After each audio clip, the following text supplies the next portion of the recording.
हाँ तो नमस्ते माय डियर स्टूडेंट। आज आप लोग को जीएस कंसेप्ट पॉइंट में स्वागत है।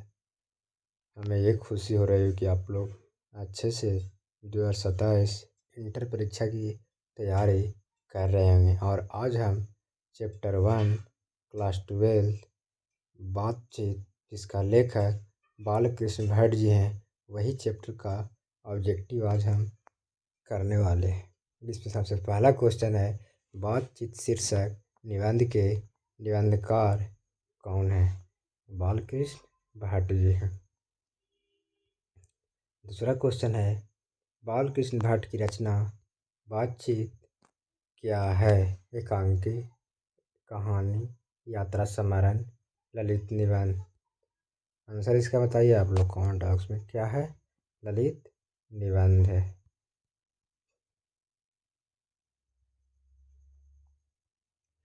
तीसरा है, बालकृष्ण भट्ट का जन्म हुआ था, कब हुआ था? 23 जून 1844 ईस्वी। चौथा क्वेश्चन है, बालकृष्ण भट्ट का निधन कब हुआ? तो बालकृष्ण भट्ट का निधन 20 जुलाई 1914 को हुआ था। कब हुआ था? 20 जुलाई 1914 ईस्वी को।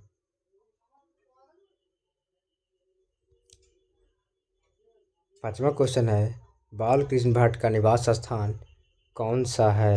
इलाहाबाद, उत्तर प्रदेश। इलाहाबाद, उत्तर प्रदेश। छठा है, बालकृष्ण भट्ट के पिता का नाम क्या था? तो बेनी प्रसाद भट्ट। सातवां क्वेश्चन है, बालकृष्ण भट्ट की माता का नाम क्या था? पार्वती देवी। आठवां है, बालकृष्ण भट्ट के पिता पेशे से क्या थे? व्यापारी। नौवां क्वेश्चन है, बालकृष्ण भट्ट किस युग के निबंधकार थे? तो भारतेंदु युग के। किस युग के? भारतेंदु युग के। 10वां क्वेश्चन है, बालकृष्ण भट्ट किस काल के रचनाकार हैं? तो आधुनिक काल के। 11वां क्वेश्चन, बालकृष्ण भट्ट ने किस पत्रिका का संपादन किया है? तो हिंदी प्रदीप। कब किया था? 1877 में किया था। 1877 में। बालकृष्ण भट्ट ने हिंदी प्रदीप नामक मासिक पत्रिका निकालना कब प्रारंभ किया था? 1877 ईस्वी में। कौन सी रचना बालकृष्ण भट्ट की है? कौन सी रचना बालकृष्ण भट्ट की है? रेल का विकट खेल, कछुआ धर्म, रेणुका प्राच्य विद्या। कौन है? आंसर बताइए इसका। रेल का विकट खेल। रेल का विकट खेल। जैसा काम वैसा परिणाम किस लेखक द्वारा रचित प्रहसन है? बालकृष्ण भट्ट जी का। 15 है, दमयंती स्वयंवर किस लेखक की रचना है? बालकृष्ण भट्ट जी का है। इनका है बालकृष्ण भट्ट जी का। भट्ट जी को किसने अंग्रेजी साहित्य के एडिशन और स्टील की श्रेणी में रखा है? किसने? रामचंद्र शुक्ल। 17 नंबर क्वेश्चन है, बालकृष्ण भट्ट ने कुल कितने निबंध लिखे थे? 1000 के आसपास। बातचीत शीर्षक निबंध के अनुसार रस का समुद्र किनकी बातचीत में उमड़ा चला जाता है? दो हमजोली सहेलियों की बातचीत में। ऑप्शन क्या हो जाएगा? ए हो जाएगा।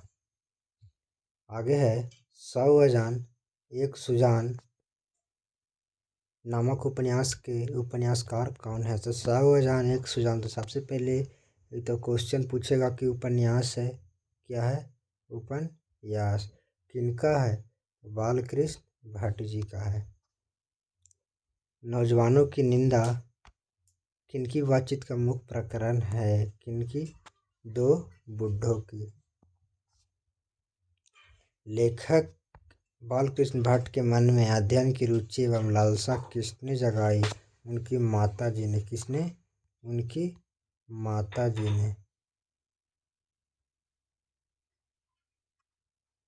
22वां नंबर क्वेश्चन है, आचार्य रामचंद्र शुक्ल निबंधकार के रूप में बालकृष्ण भट्ट को किस श्रेणी में रखा है? किस श्रेणी में? अंग्रेजी साहित्य के एडिशन, अंग्रेजी साहित्य के स्टील, ए और बी, इनमें से कोई नहीं। ऑप्शन इसका क्या हो जाएगा? आंसर बताइए इसका क्या हो जाएगा? ए और बी दोनों। 23 नंबर है, वाक शक्ति के बिना सृष्टि कैसी प्रतीत होती है? तो गूंगी होती है। कैसी? गूंगी। 24 है, वाक शक्ति क्या है? मनुष्य की भाषा, ईश्वर का वरदान, ईश्वर का वरदान है। स्पीच का उद्देश्य क्या है? मन में जोश और उत्साह पैदा करना। ऑप्शन ए हो जाएगा। 26 से 16 वर्ष तक मनुष्य का मुख देखने को नहीं मिला। किसके मुख से नहीं? बताइए। रविंद्र क्रूसो, राजा क्रूसो, रमेश क्रूसो। किनके मुख से? रविंद्र क्रूसो के मुख। मनुष्य का गुण और दोष कैसे पता चलता है? बोलने से, पत्र व्यवहार से, पढ़ने से, लिखने से। तो किससे? बोलने से। बोलने से मनुष्य के रूप में साक्षात्कार होता है। यह किसने कहा है? किसने कहा है बताइए। Robinson, Ben Jonson, Balkrishna Bhatt, Ramdhari Singh. किसने कहा है? बेन जॉनसन ने कहा है। असली बातचीत कितने लोगों के बीच होती है? 2 लोगों के बीच। कितने लोगों के बीच? 2 लोगों के बीच। रात का समुद्र किनके बातों में उमड़ता है? 2 सहेलियों के बात में। 31 नंबर है, बात करने का हुनर किन लोगों में है? कहाँ के लोगों में? यूरोप के लोगों में। 32 नंबर है, कतरनी के समान सदा स्वच्छंद क्या चला जाती है? जीवा। क्या चला जाती है? जीवा। अगला है 33, नाटक के प्रारंभ में होने वाले मंगल पाठ को क्या कहा जाता है? नांदी पाठ। क्या कहा जाता है? नांदी पाठ।